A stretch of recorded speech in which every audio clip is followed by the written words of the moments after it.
Wafanyakazi oye! Na washukuru Mheshimiwa Dr. Philip Mpango, Makamu wa Rais wa Jamhuri ya Muungano wa Tanzania, Mheshimiwa Kassim Majaliwa, Waziri Mkuu wa Jamhuri ya Muungano wa Tanzania, Mheshimiwa Doto Biteko, Naibu Waziri Mkuu na Waziri wa Nishati, Mheshimiwa Dr. Tulia Ackson, Spika wa Bunge la Jamhuri ya Muungano wa Tanzania na Rais wa Umoja wa Mabunge Duniani. Nataka nitambue wote waliokusindikiza kutoka bungeni, wabunge, katibu wa bunge na wote, natambua uwepo wenu. Tambua uwepo pia wa mtendaji mkuu wa mahakama na wote waliotoka kwenye mhimili wa mahakama. Comrade John Mongela, naibu katibu mkuu Chama cha Mapinduzi, na wote waliotoka Chama cha Mapinduzi ngazi ya taifa, mwenyekiti wa mkoa, lakini na viongozi wote wa vyama vya siasa waliopo nasi hapa. Mheshimiwa Ridhiwani Kikwete, Waziri wa Nchi, Ofisi ya Waziri Mkuu, Kazi, Vijana na Wenye Ulemavu, pamoja na timu yako yote. Waheshimiwa mawaziri na manaibu mawaziri mliopo, ndugu yetu Tumaini Nyamhoka, Rais wa Shirikisho la Vyama vya Wafanyakazi TUCTA, lakini tambue viongozi wote wa vyama ndani ya shirikisho hili la TUCTA, pamoja na Katibu Mkuu Henry Mkunda kutoka TUCTA. Tambue uwepo pia wa Mheshimiwa Dr. Balozi Moses Mpogole Kusiluka, Katibu Mkuu Kiongozi, lakini na makatibu wakuu wote na manaibu makatibu wakuu wakiongozwa na ndugu yetu Mary Maganga, Katibu Mkuu Ofisi ya Waziri Mkuu, Kazi, Vijana, Ajira na Wenye Ulemavu. Tambue uwepo wa wakuu wa vyombo vya ulinzi na usalama, lakini pia mwenyeji wetu Mheshimiwa Halima Dendego, mkuu wa mkoa wa Singida na wakuu wa mikoa wote mliopo nasi. Lakini tambue pia uwepo wa ndugu Oscar Mgaya, mwenyekiti wa Chama cha Waajiri Tanzania, na wote waliotoka chama hicho, akiwemo ndugu yetu Susan Ndomba ambaye ni mkurugenzi mtendaji wa chama hicho. Ndugu Caroline Mugala, mkurugenzi wa Shirika la Kazi Duniani, Ofisi za Afrika Mashariki, tunakushukuru sana kwa kuwepo nasi hapa leo. Waheshimiwa mabalozi na wakilishi wa mashirika ya kimataifa, viongozi wakuu wa Shirikisho la Vyama vya Wafanyakazi Tanzania TUCTA, viongozi wa taasisi za umma na sekta binafsi mliopo nasi hapa, viongozi wa dini, wawakilishi wa wazee wa Singida, machifu na wanasingida wote kwa ujumla wenu, ndugu wafanyakazi wenzangu wa sekta ya umma na sekta binafsi, ndugu wanahabari, vikundi vya burudani, mabibi na mabwana, mshikamano. Wafanyakazi sijawasikia, mmejificha na miamvuli. Mshikamano. Nimeona kidogo miamvuli imetikisika. Asanteni sana. Jamhuri ya Muungano wa Tanzania. Ndugu wafanyakazi, niungane na walionitangulia kumshukuru Mungu kwa kutufikisha mkoani Singida salama, na kwa wasafiri wenzangu kutoka nje ya mkoa, poleni kwa safari. Tunawashukuru TUCTA kwa kuendelea kutualika serikali kushiriki nao kwenye maadhimisho haya ya Siku ya Kitaifa ya Wafanyakazi Duniani. Hakika mialiko hii inakuza ushirikiano baina ya waajiri, waajiriwa na serikali. Na leo kama mnavyoona, serikali yote tuko hapa kuwaunga mkono wafanyakazi. Nina wingi wa shukrani kwa taasisi zote zilizoshiriki katika kuandaa, kufadhili na kuhakikisha shughuli hii inafanikiwa kwa kiasi kikubwa hivi tunavyoiona. Shukrani za dhati ziende kwa waratibu wa maadhimisho ya mwaka huu, Chama cha Wafanyakazi wa Serikali za Mitaa TALGU, na wote walioshirikiana nao katika nafasi zao mbalimbali. Na washukuru wafanyakazi wote wa sekta ya umma na sekta binafsi kwa kujitoa na kushiriki kwa wingi hivi katika sherehe hizi. Hakika leo ni siku yenu. Kwa Waziri Mkuu wa Jamhuri ya Muungano wa Tanzania, Shukrani nyingi kwako kwa miongozo yako na kuisimamia wizara. Natambua bila usimamizi mzuri wa wizara chini ya Mheshimiwa Waziri Ridhiwani Kikwete, hakika bashasha na vifijo tunavyoviona hapa leo visingekuwepo. Waswahili wanasema usione vimelea vimeundwa, na nawashukuru kwa kuliunda hili. Asante sana Mheshimiwa Waziri Ridhiwani Kikwete, mtendaji mkuu wa wizara na watumishi, kwa kazi kubwa na maelezo mazuri ya namna mnavyoshirikiana na vyama vya wafanyakazi katika kutatua changamoto zao na kutekeleza maboresho ya hoja wanazoziibua. Hongereni sana. Kwa wenyeji wetu mkoa wa Singida wakiongozwa na Mheshimiwa mkuu wa mkoa, asante sana kwa mapokezi mazuri ya shughuli hii na ukarimu uliotukuka. Likuwa nanong'ona na rais wa TUCTA, ananambia juzi kulikuwa na kuku wa kumwaga hapa Singida. Watu walikula kuku mpaka wakajisahau. Kwa hiyo tunashukuru sana kwa ukarimu huo Singida. Lakini asanteni wana Singida kwa kujitokeza kwa wingi hapa uwanjani. Kweli leo Bombadia imejaa. Bombadia leo imejaza. Waswahili husema shughuli ni watu, na kweli Singida watu wamejitokeza haswa. Shukrani zetu kwa waandishi wa habari kwa kututaarifu yaliyokuwa yakitokea ndani ya mkoa wa Singida kwenye maadhimisho haya kwa juma zima, na leo tukiwa nao katika kilele cha maadhimisho haya. Tunawashukuru wasanii wetu wa vikundi vyote vya burudani kwa burudani maridhawa. Tunashukuru pia vyombo vya ulinzi na usalama na vijana wetu wa scout wanaotusaidia kuweka usalama hapa uwanjani. Kadhalika tunawashukuru Red Cross kwa huduma wanayotoa, na nihitimishe shukrani zangu kwa kushukuru sana vikundi vya hamasa wanaotuchangamsha hapa uwanjani. Ndugu wafanyakazi, kabla ya kuendelea mbele na hotuba yangu, niwatambue wote waliopewa tunzo za ufanyaji kazi bora. Hongereni sana kwa utendaji wenye weledi na uadilifu. Hakika chanda chema huvishwa pete.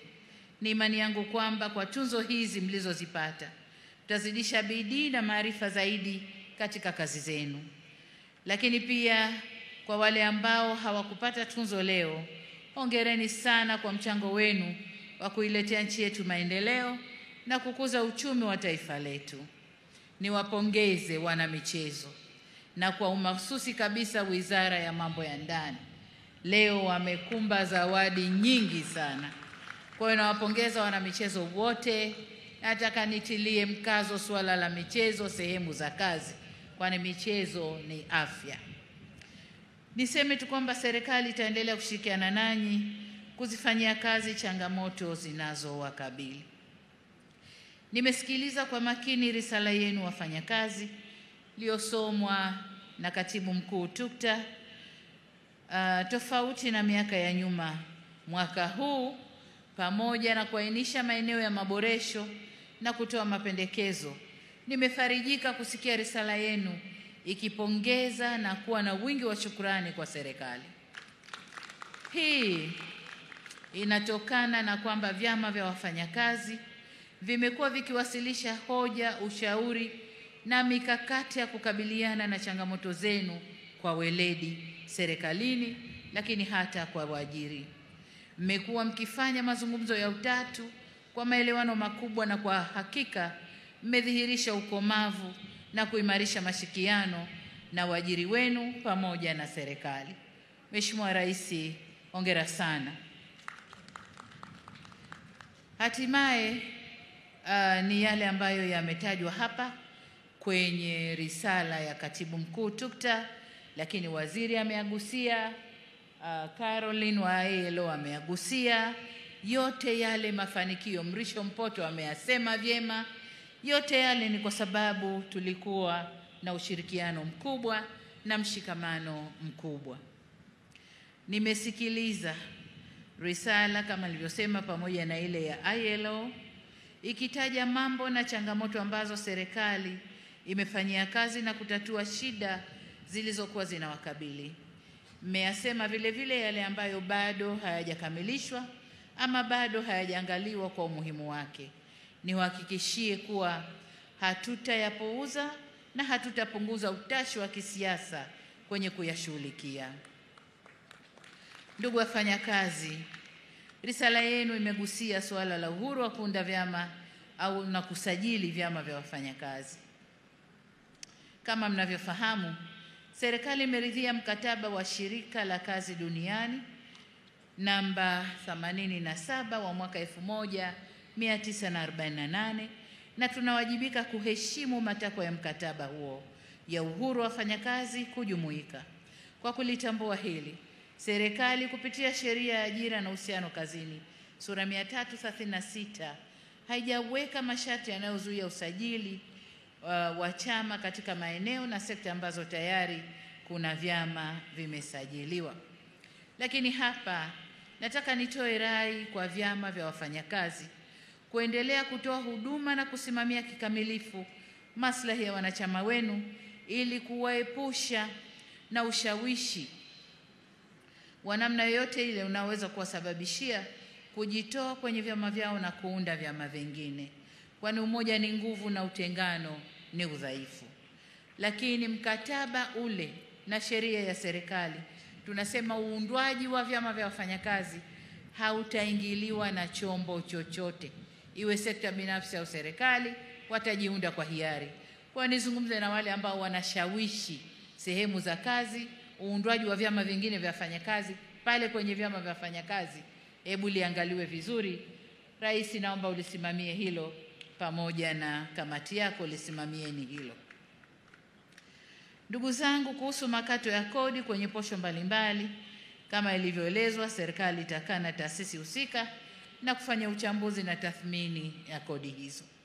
Ndugu wafanyakazi, mapungufu mlioyabainisha kwenye utekelezaji wa mikataba ya ajira hasa kwenye sekta binafsi, niseme kuwa serikali imepokea ushauri wa TUTA kuhusu kusimamia kwa karibu ajira za muda mfupi ili kuhakikisha zinazingatia viwango vya ajira zenye staha. Hivyo ninaagiza wizara zinazohusika ziendelee kusimamia kamilifu eneo hili ili wafanyakazi na serikali tuendelee kunufaika na utekelezaji wa mikataba hiyo. Pamoja na hayo, sina budi kusema kuwa ni muhimu tukafahamu kuwa ajira za mikataba mifupi haziepukiki katika mawanda ya kazi.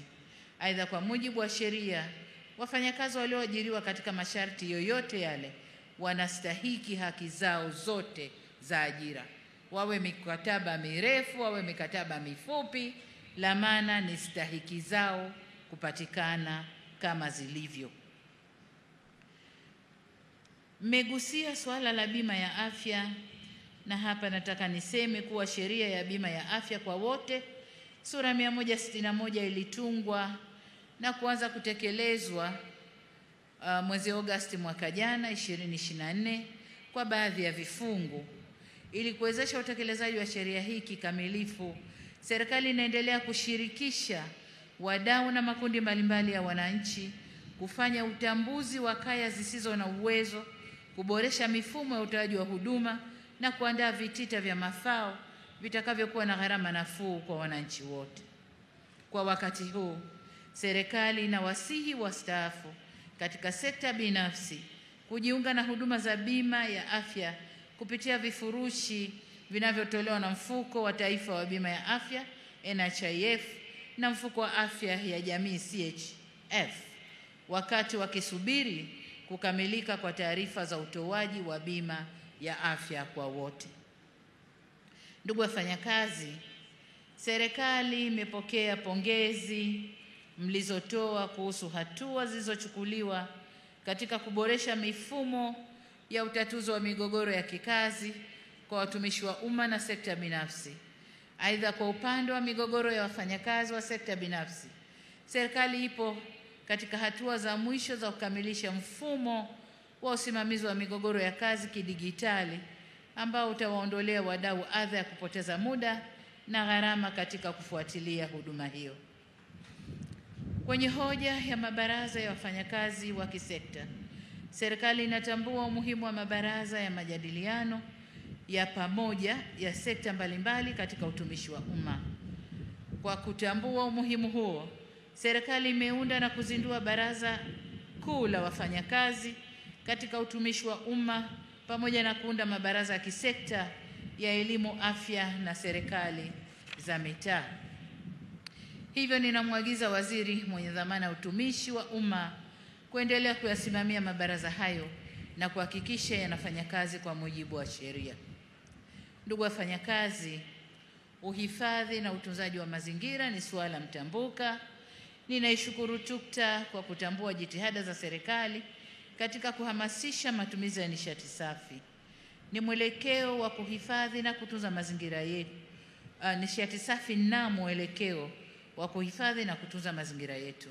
Nitumie jukwaa hili kuwahimiza waajiri na wafanyakazi wote nchini kuendelea kuifanyia kazi kwa vitendo ajenda ya matumizi ya nishati safi, kama nchi tuweze kufikia malengo tuliyojiwekea katika kuhifadhi na kutunza mazingira. Na hapa nipongeze ofisi ya Makamu wa Rais kwa kuonesha mfano, na hawa ndio wenye mazingira, wametuonesha mfano nasi tuwe nyuma yao. Ndugu Rais wa TUCTA, niwapongeze tena TUCTA kwa namna mnavyofuatilia hoja za wafanyakazi. Hoja mlizoziibua tunazichukua na tutazifanyia kazi kikamilifu. Kama tulivyoagizwa kwenye ilani ya uchaguzi ya CCM ya mwaka 20 mpaka 2025, serikali itaendelea kuweka mazingira rafiki ya utendaji kazi wa vyama vya wafanyakazi ili viendelee kuwa nguzo muhimu kwa kujenga mahusiano pahala pa kazi na kuboresha maslahi na haki za wafanyakazi. Wafanyakazi mshikamano, solidarity. Ndugu wafanyakazi, nchi yetu imeendelea kupiga hatua kubwa katika sekta mbalimbali. Kiuchumi, mwaka 2024 ukuaji wa uchumi ulipanda kufikia 5.5 kutoka 4.6 iliyokuwa 2023, na tumeweza kudhibiti mfumuko wa bei katika kiwango cha 3.1. Mafanikio haya yamechangiwa na kukua kwa uwekezaji, kuongezeka kwa uzalishaji na mauzo ya nje. Tumeendelea kujenga mazingira mazuri kwa uwekezaji na biashara kisera na kisheria. Tunatekeleza miradi inayorahisisha usafiri na usafirishaji, yani reli, viwanja vya ndege, usafiri majini na barabara. Tumeendelea kutekeleza miradi ya kuzalisha nishati kwa ajili ya kukuza uzalishaji wa bidhaa na kurahisisha huduma za kiutawala na usalama nchini. Na vile vile tumeendelea kutekeleza miradi inayotoa huduma bora kwa jamii ili kukuza ustawi wa watu na kuimarisha nguvu kazi. Uwekezaji wote huu pamoja na unaofanywa na sekta binafsi umesaidia kuzalisha jumla ya ajira 888,204 kwa kipindi cha Novemba 2020 hadi Februari 2025. Aidha, kutokana na kukua kwa diplomasia yetu, tumeweza kuingia mikataba ya ajira na nchi mbalimbali ikiwemo nchi za Falme ya Kiarabu, UAE, Saudi Arabia, Iran na Qatar kwa lengo la kuongeza fursa za ajira kwa Watanzania kwenye nchi hizo. Niitake ofisi ya Waziri Mkuu, Kazi, Vijana, Ajira na Wenye Ulemavu kuzingatia fursa hizi na kuhakikisha tunazichangamkia kwa manufaa ya wanayokwenda kufanya kazi, lakini kwa manufaa ya nchi yetu pia. Ndugu wafanyakazi, ninafahamu kuwa kulikuwa na manunguniko kuhusu kuchelewa kwa mashauri yaliyofika kwenye Tume ya Usuluhishi na Uamuzi. Ili kuleta ufanisi, serikali imeandaa mfumo wa kielektroniki ECMS unaolenga kuimarisha shughuli za Tume ya Usuluhishi na Uamuzi inayohusika na migogoro ya kikazi kwa njia ya kidigitali. Mfumo huo utarahisisha usimamizi na uendeshaji wa mashauri kwa kupunguza muda na gharama na kusaidia kutatua migogoro ya wafanyakazi kwa haraka. Ndugu zangu, nimefurahishwa sana na kauli mbiu mlioichagua. Hakika inaendana na wakati tulionao. Uchaguzi ni haki ya kikatiba na ya kidemokrasia ya kila mfanyakazi.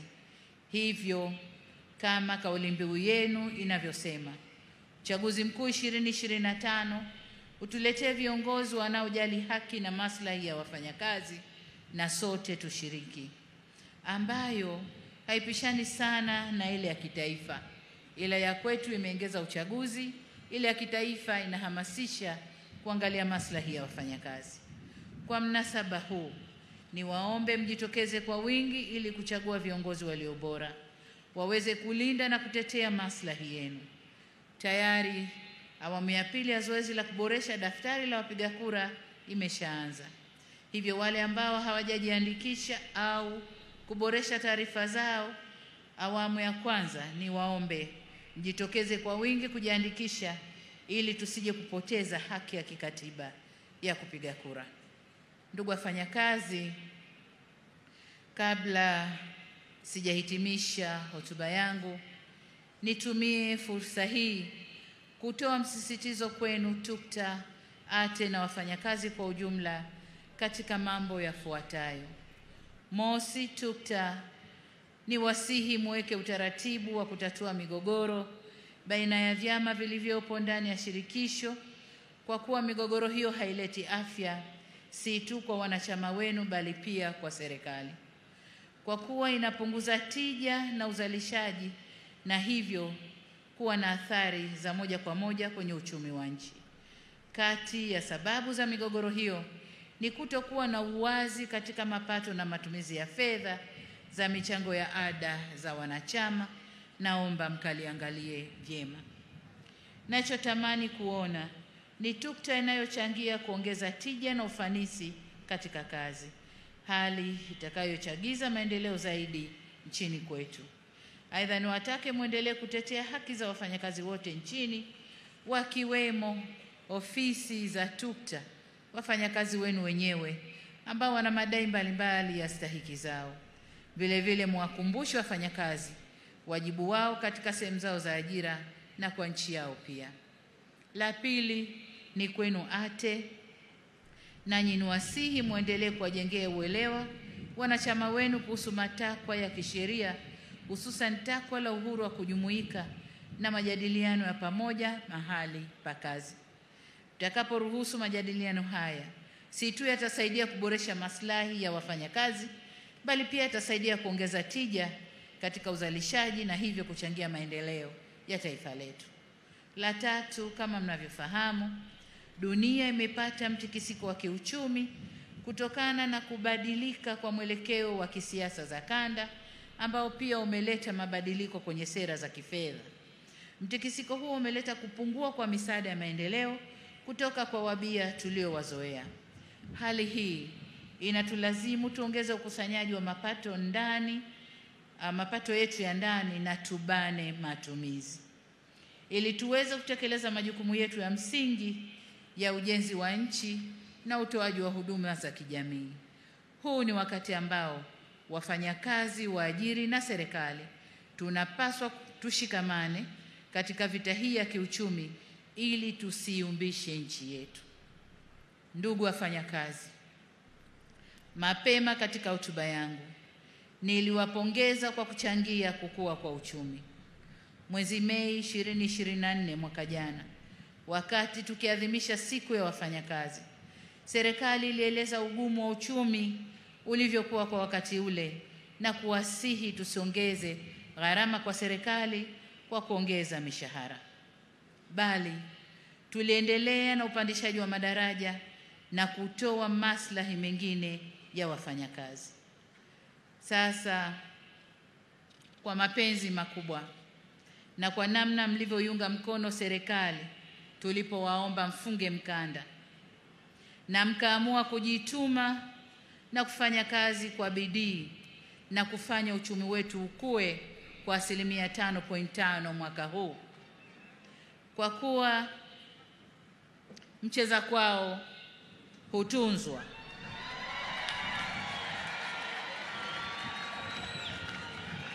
Wafanyakazi oye! Miamvuli oye! Naona miamvuli imepanda sasa. Wakati wote miamvuli ilikuwa chini. Sasa hivi miamvuli imepanda.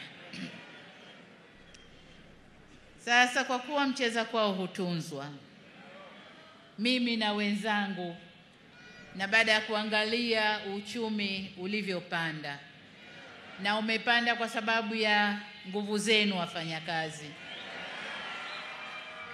ninayo furaha ya kuwatangazia kwamba katika kuzidi kuleta usawi kwa wafanyakazi, mwaka huu serikali itaongeza kima cha chini cha mshahara kwa watumishi wa umma kwa 35.1%.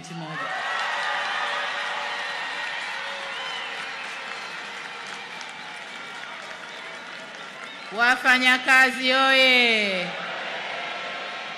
Mshikamano, solidarity. Aya, tusikilize. Nyongeza hii itakayoanza kutumika mwezi Julai mwaka huu itaongeza kima cha chini cha mshahara kutoka shilingi 370,000 hadi shilingi 500,000.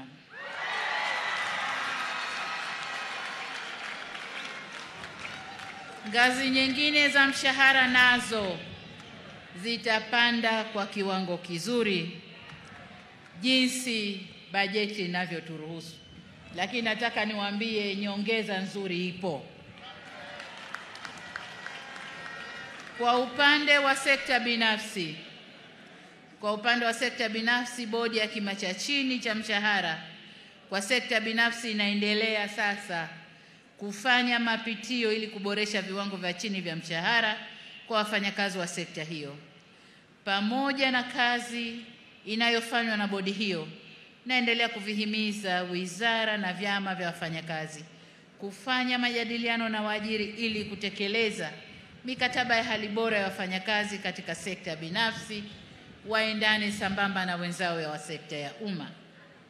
Ndugu wafanyakazi, ahadi yetu serikali kwenu kwamba tutaendelea kuboresha mazingira ya kazi yakiwemo maslahi ya wafanyakazi kadri hali ya uchumi itakavyoruhusu. Wafanyakazi oye! Solidarity, mshikamano. Ndugu wafanyakazi, nimalizie kwa kuwapongeza tena wafanyakazi wote nchini kwa kuadhimisha sikukuu hii, na ninawashukuru kwa mchango wenu adhimu katika ujenzi wa taifa letu. Kuijenga nchi yetu ni jukumu letu sote. Hivyo hatuna budi kuimarisha umoja na mshikamano wetu. Aidha, niwakumbushe kwamba ili tuweze kujenga vyema taifa letu ni lazima tulinde amani na utulivu nchini. Nataka nirudie hapa. Wafanyakazi oye! Naomba tusikilize hili. Ili tuweze kujenga vyema taifa letu ni lazima tudumishe na tulinde amani na utulivu nchini. Kwa namna yeyote ile, tusitoe fursa kwa vyama vya wafanyakazi kutumika kuichafua nchi yetu. Historia ya vyama vya wafanyakazi ni vyama vilivyoleta vuguvugu la uhuru wa nchi hii. Sasa tusijibadilishe tukawa vyama vya kusaliti uhuru wetu tulioutafuta kwa nguvu kubwa. Niwaombe sana viongozi wa vyama vya wafanyakazi mkalisimamie hilo. Mwisho kabisa, niwaombe ulinzi wa Mungu na niwatakie safari njema naporudi kwenye maeneo yenu. Narudia wito wangu kwenu wafanyakazi kushiriki kikamilifu katika zoezi la uchaguzi mkuu utakaofanyika mwezi Oktoba 2025 ili kutumia haki yenu ya kikatiba kupata viongozi watakaoongoza taifa letu. Baada ya kusema hayo, nimwombe Mwenyezi Mungu aibariki bara letu Afrika na Mungu aibariki nchi yetu Tanzania. Jamhuri ya Muungano wa Tanzania. Kazi na utu. Kazi na utu. Asanteni sana kwa kunisikiliza na hongereni sana wafanyakazi. Asante sana. Naam, makofi mengi kwa Mheshimiwa Rais. Kwaya yetu ya Bunge la Jamhuri ya Muungano wa Tanzania, endeleeni.